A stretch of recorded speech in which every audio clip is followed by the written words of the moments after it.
How much power is used by R1? Here's what we've already solved for, right here for this circuit. And we can actually use all three versions of the power equation.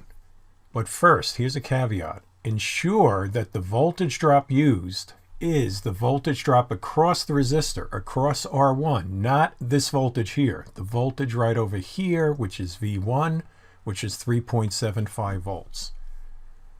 So let's try the first one. Power is IV. We have to use the voltage drop across R1, which is 3.75 watts. The current is the same through both resistors, so we have 2.81 watts. Or we can use I squared R1. So here's the current squared, here's R1, 2.81 watts. Or we can use the voltage drop across R1 squared divided by R1. We also get 2.81 watts.